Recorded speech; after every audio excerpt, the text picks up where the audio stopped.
Hello friends, welcome to mother simple kitchen. আশা করি তোমরা সবাই ভালো আছো।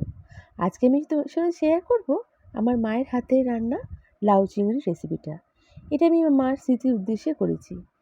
এটা কোনো মশলা ছাড়া একদম বিনা মশলায় এই রান্নাটা হয়ে যায়, কিন্তু এত সুস্বাদু যে তোমরা খেলে পেট ভরবে কিন্তু মন ভরবে না। এর জন্য আমি লাউ ঝিরিঝিরি কেটে নিয়েছি, চিংড়ি মাছ নিয়েছি 200 গ্রাম।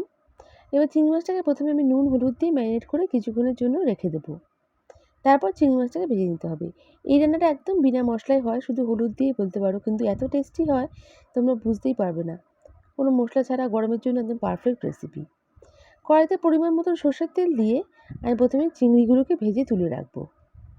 বন্ধুরা, আমার রেসিপিটা যদি ভালো লাগে আমাকে নিশ্চয়ই লাইক করো, আর নতুন বন্ধুরা আমাকে সাবস্ক্রাইব করে আমার পাশে থেকো, আর বেল বাটনটা প্রেস করতে ভুলো না, তাহলে আমার রান্নার নতুন নোটিফিকেশানগুলো তোমরা প্রথমেই পেয়ে যাবে। তোমাদের এক একটা লাইক কমেন্ট আমাকে মোটিভেট করে নতুন নতুন রেসিপি নিয়ে আসার জন্য।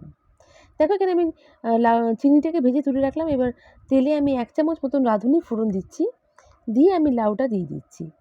লাউটা দিয়ে হালকা একটু আমি নাড়িয়ে চাড়িয়ে নিচ্ছি। এরপর আমি এখানে অ্যাড করব শুধু 1 চামচ হলুদ গুঁড়ো। ব্যাস, এই রান্না আর কোনো মশলা লাগবে না। দিয়ে আমি একটু নাড়িয়ে নিচ্ছি। তারপরে আমি এখানে অ্যাড করব স্বাদ অনুযায়ী নুন, আর আমি এখানে দেবো 1 চামচ মতন চিনি। দিয়ে রান্নাটা আমি এখানে লাউটাকে কিছুক্ষণের জন্য ঢেকে রেখে দেবো। লাউটার খুব জল দেওয়ার দরকার নেই, এটা নিজের জলে রান্নাটা পুরো হবে। এটা খুবই হেলদি একটা রেসিপি।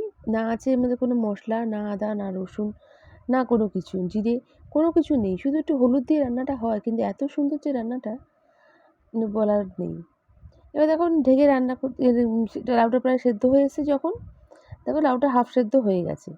এবার আমি এখানে চেরা কাঁচা লঙ্কা দিয়ে দেবো, আর আমি এখানে ভেজে রাখা চিংড়ি দেবো। এখানে আমি 4টে মতন লঙ্কা দিচ্ছি, তোমরা তোমাদের ঝাল অনুযায়ী দেবে। চিংড়ি মাছটা দিয়ে আমি কিছুক্ষণ ঢেকে রাখবো বাস, আর 5-10 মিনিটের মধ্যেই রান্নাটা হয়ে যাবে।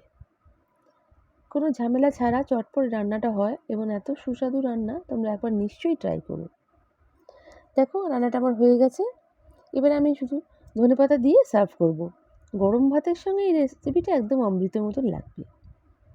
দেখো আমার রান্নাটা প্রায় শেষ। আমি ধনেপাতা কুচি দিয়ে সার্ভ করছি। আমার রান্নাটা কেমন লাগলো আমাকে কমেন্ট করে নিশ্চয়ই জানিও। নেক্সট রেসিপি নিয়ে আবার হাজির হয়ে যাব।